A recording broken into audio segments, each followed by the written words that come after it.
tuned in to the Community Cats podcast. Ready? Let's go.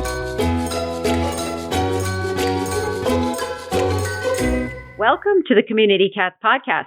I am your host, Stacy LeBaron. I've been involved helping homeless cats for over 20 years with the Merrimack River Feline Rescue Society. The goal of this podcast is to expose you to amazing people who are improving the lives of cats. I hope these interviews will help you learn how you can turn your passion for cats into action. Today, we're speaking with Sarah Archer. Sarah is a writer and a curator who specializes in design and material culture. The author of Catland, Mid-Century Christmas, and the Mid-Century Kitchen, she contributes to Slate, The Atlantic, Architectural Digest, and NewYorker.com. Sarah works with organizations such as Project Meow, through which she adopted 2 rescue cats, and Morris Animal Refuge. She lives in Philadelphia, Pennsylvania. Sarah, I'd like to welcome you to the show. Thank you so much for having me. It's great to be here. So, my first question that I ask of all of my guests is, how did you get passionate for cats?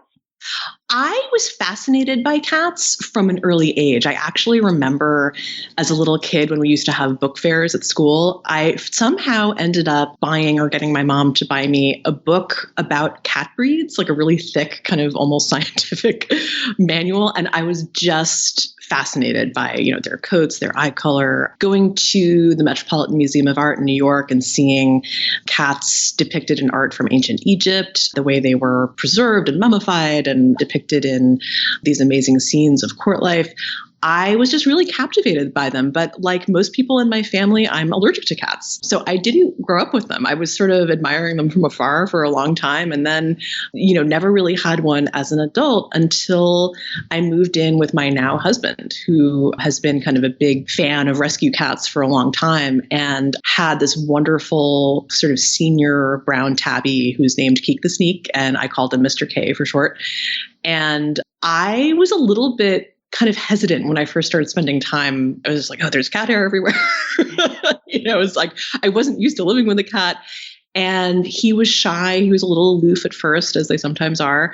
And then to the process of just kind of taking care of him, feeding him, playing with him, spending time, taking him to the vet when he needed to, he became my buddy. And I became really fascinated by his moods, his likes and dislikes. And it was almost kind of like discovering cats for the first time, as a grown-up. And since then, I've become really interested because I'm sort of a design person, a material culture person, interested in the proliferation of products for cats and cat furniture and all the sorts of different goods and services that people are interested in, and the way in which cats have sort of taken over the web, taken over internet culture. So that in a nutshell is my kind of long and winding cat journey. So you adapted okay to having him around, even though you had thought you were allergic? It turns out, and this may be because I had allergy shots as a kid, I think I was in middle school, it was fine. We now have 2. Mr. K actually passed away at a very... apologies, that is actually our 9-month-old kitten making some noise in the recycling. Mr. K actually passed away earlier this year at a very advanced age. And we have 2 rescue cats now, Harvey and Toast. And I don't seem to really have allergies to either one. So I either grew out of it or perhaps that was kind of a reason for my parents to not adopt a cat. So yeah, it worked out really well. So I have to ask, was it Harvey or Toast that was in the recycling? It was Toast. It's pretty much always Toast. We have to get to know the cats on the show. If they show themselves, then we have to get to know them. That's exactly. For sure. Yeah, he's activated. They're still young. If they're 9 months old, they're still young. So they're definitely in the kittens. He's a tween. Exactly. Well, I'm glad you let him romp around the house and everything. So it's part of being a cat parent. So if you talk about being interested in textiles and sort of design and that kind of stuff, and then you have 2 tweenagers there, what sort of cat trees and cat climbing entertainment do you have for those kids? Right now we have one of those kind of multi-layered kind of cat condos where there's like a little platform at the top and then there's a little sort of hidey hole in the middle and scratching posts. Both of them are enthusiastic scratchers. And we have a couple of we have a cardboard fort that we actually made out of extra shipping boxes that they seem to really love. And I was just sort of sign languaging with my husband to take Toast upstairs. And we overlook a little park where we live in South Philly. We have a really pretty little sort of playground and park with lots of trees. And there's a little bump out. We're a corner property, so they get to sit in the window and gaze at what we refer to as the bird park. And they love that. So we're sort of finding different things that they like. That's excellent. Well, congratulations on being a mom of adolescent cats. Thank you. So back to our seriousness here. Here we are approaching the holidays, and you've embarked on a project. You've written a book called Catland. Tell me a little bit about this book and how the whole project got going. It's one of those funny things. My first two books are about mid-century design, and I think people who kind of know who I am tend to associate me with like Formica countertops and, mid-century TV shows and stuff. And I'm fascinated by Cold War design, but I'm also interested and have been for a long time in the sort of art, craft, and design of Japan. And I was able to spend time there for the first time in person after many years of researching and writing about Japanese art and culture in 2018. And I was really, really struck by the extent to which people, not just kids, but, grown men, anybody are apt to wear a little enamel cat pin or have sort of a cat, decal on their backpack. Or, there's this kind of big companies will have like a cat mascot. There's Hello Kitty, all sorts of different sort of icons of cat life in Japan. And it's not considered exclusively something for kids. It's really sort of woven into the fabric of life for everybody. And I started researching more about this. Of course, my husband and I went to a cat cafe in Tokyo because can't not do that. I was really interested to discover that although I thought it would be like a big tourist center, which it is, certainly, there were actually lots of people who just live in Tokyo and go to the cafe and kind of get a cup of tea and read comic books and hang out with some cats and then go on their way. So I was just fascinated by this dynamic and thought, this is really interesting. It's very different from the way that we experience cats here. And the more I started researching it, one thing that I discovered is that people in Japan don't have a lot of pet cats. The proportion of like human to cat in terms of pet ownership in the US, it's about 4.5, like 1 in 4.5 people have a pet cat. In Japan, it's closer to like 1 in 13, which surprised me a lot. I actually probably would have thought that it was the opposite. But in fact, it's precisely because they don't have a lot of pet cats that cat life or cat culture is almost shared or sort of municipal. There are cat mascots of train stations, or, honorary station masters. There are sort of, all these cat cartoon characters, cat cafes, cat shrines, some of which go back hundreds of years. All sorts of, kind of ways of, neighborhood associations and small islands where groups of people, nonprofit societies kind of share responsibility for feral cats. They do TNR, they provide veterinary service. And it struck me as just a fascinating way of approaching different kinds of ways of living with these animals. In some cases, it's the classic domestic human-pet relationship. In some cases, it's a little different. It's sort of more a collective approach to taking care of cats in a kind of general way, street cats. All the while with this very rich artistic history. There are block prints featuring cats kind of dressed as humans that date back hundreds of years. There's all these kind of fascinating treasures that you discover once you dive in. So that I just found it irresistible. And my publisher was like, yeah, let's do this. So in Japan, are there shelters where people adopt cats from, or is it done in a different way? My understanding is that it's fairly similar to the way it works here, that you can adopt cats from a shelter. There are breeders, just like there are here. And there are some cafes, like just as like there are cat cafes, there's even one here in Philly called the Kawaii Cat Cafe, which is the Japanese word for cute, where you sort of visit and you can adopt a cat who's there. And, it's funny. One of the things I discovered when I was researching this is that landlords in Japan, and it's very much Tokyo is very much a city of renters. Apartments tend to be fairly small, and landlords are more likely to allow dogs than they are cats, which is kind of the reverse of what it usually is here in the US. Like typically a landlord will allow a cat, not a dog, but you're more apt to see sort of people with tiny dogs living in small apartments. So cat adoption, I think, is less common there than it is here. People do adopt cats, but they're also more apt to sort of, say volunteer their time helping one of the animal welfare associations that does TNR, for instance. Do they have an overpopulation problem like there is in China or the United States, which is getting much better, but there still are certainly areas in the United States with overpopulation issues? Definitely. I think they take it very seriously in Tokyo. I noticed when I was walking around there are lots of little signs that sort of say, don't feed the strays. And there are active programs to do TNR in cities. And I think that the sort of new frontier of that is that they have this phenomenon of cat islands you may have heard about.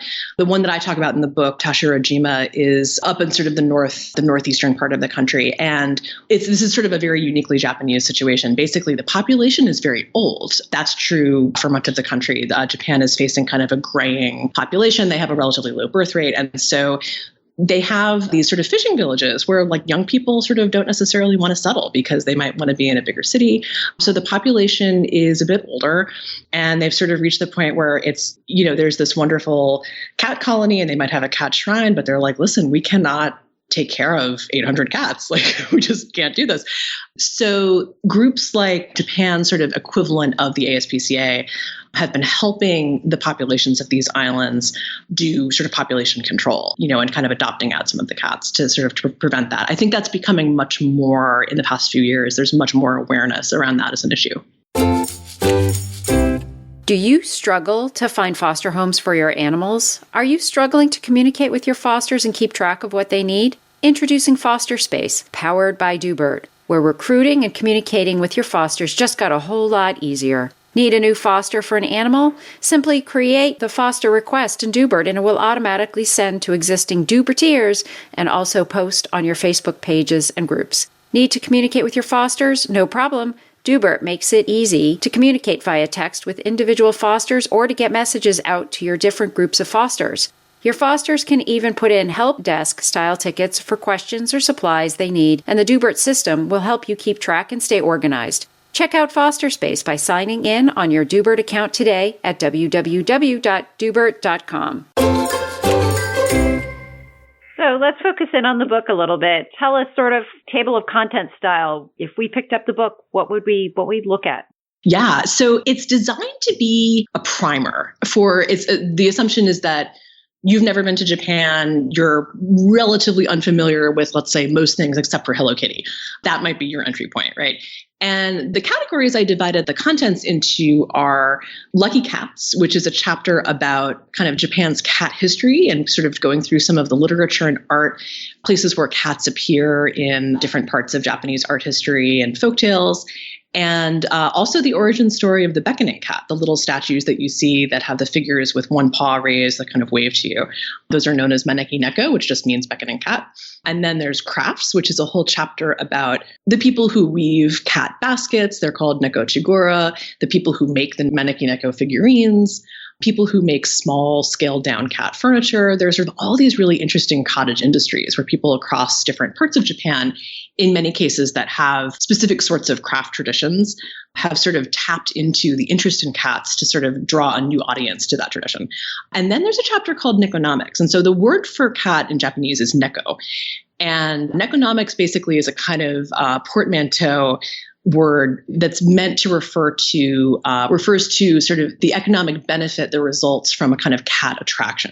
So a cat cafe or the railway station, Kishi, that has an honorary cat station manager, saw at least 2 million additional riders coming to that station and to the town as a result of having that. And so then that's 2 million more people kind of going out to lunch and shopping and so forth. So Nekonomics is a real phenomenon in Japan. And yeah, so basically it's divided into those 3 categories, and you'll learn about works of art and craft, design, cartoons, and there's a few screenshots from really exceptional TV commercials. There's lots of good stuff. So did you come up with the idea for this book on your own, or did you have help? Well, interestingly, I proposed initially, almost half jokingly, because I just thought they're not going to say yes to this. I proposed to my editor, what if we did a book about cat cafes? Because I'd been in a few different cities around the world and thought that it's so interesting that these are popping up everywhere and they're all a little different anywhere you go. So it's this, kind of global survey. And she said to me, my boss, their sort of their editorial director, has been begging me for a book about cats in Japan, just more broadly. And so I thought, great, I will put my life on hold to work on this. So it was sort of like I had kind of the germ of an idea, and then it took my editor to say, like, don't just focus on cafes. There's a whole world. And the more I started researching it, the more I realized she was right. It's like, this book really is the tip of the iceberg. Like this book is designed to sort of get you interested in or sort of open your eyes to a whole world of cat culture. And there are, 10 more books on every subtopic. If you get really interested in the art or the crafts, any aspect of it, there's a lot more to discover. Are there any special photos in the book? If people are thinking about maybe getting this book for the holidays or something like that, is it a visual book or primarily Very words? much. It's very, very heavily visual. It's actually, that was really kind of the big challenge because my first two books are very much archival. And that's its own sort of challenge. That often will involve, kind of trying to track down the right person at like Whirlpool or something to give you permission to use, a 1965 printout of a dishwasher or something. That's kind of its own thing. But for this book, I took my own photos while I was there. And then I also worked with 3 professional photographers who are based in Tokyo, Rie Yamamoto, Giovanni Pigliarvo, who is a native of Sardinia and now lives in Tokyo, and Lee Chapman, who is from the UK originally and also now lives in Tokyo. And I basically kind of worked with them to sort of take these day trips to shrines, hot springs, shops, any place that was a fascinating cat attraction. So there's a lot of original photography in the book, and it's kind of almost like a visual journey. It's sort of, going to Japan is not easy, and especially now in the age of COVID, it may be a while until we're really able to take these kinds of trips. And going to Japan is not something that you sort of decide on a whim. It's a big undertaking. So for someone who's curious, it's basically like a little sort of handheld whirlwind tour of cat life in Japan across city, country, and everything in between. So when you look back at your book, what is the highlight for you in either the capturing of the stories or an event or, what's the little nugget that sticks out for you? Oh, wow. I mean, there were so many little fun surprises. I think one of my favorite things was that Rie Yamamoto, who traveled to Tokoname, which is a region that is part of one of Japan's, they're called the 6 ancient kiln sites. They're regions of Japan that have been associated with ceramics and pottery production for a really long time.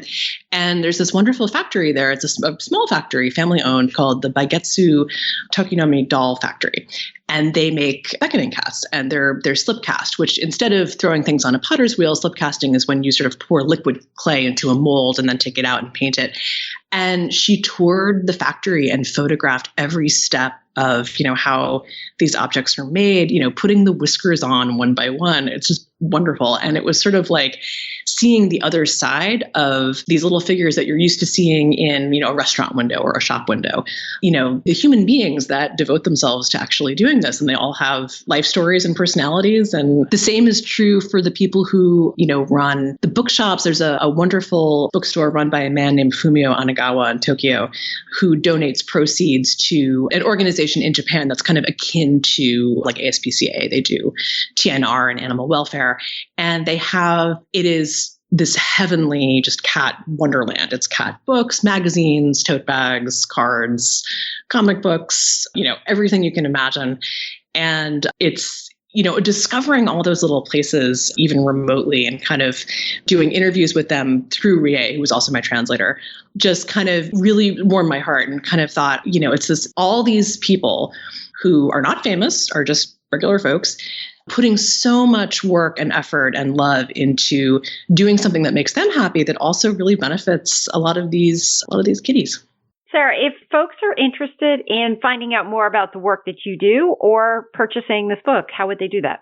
I have a website. You can go online. It is Sarah-Archer. That's SARAH-ARCHER.com. And that'll take you to, there's a page on the website for this book for Catland that'll take you to all the places you can buy it. It's all the usual suspects like Amazon and Barnes & Noble. And there's also a link to IndieBound, which is the website where you can find an independent bookstore near you and order it from there if you'd rather do that. I'm also on Twitter at Sarcher, SARCHER, and on Instagram at Sarcherize. That's SARCHERIZE. Excellent.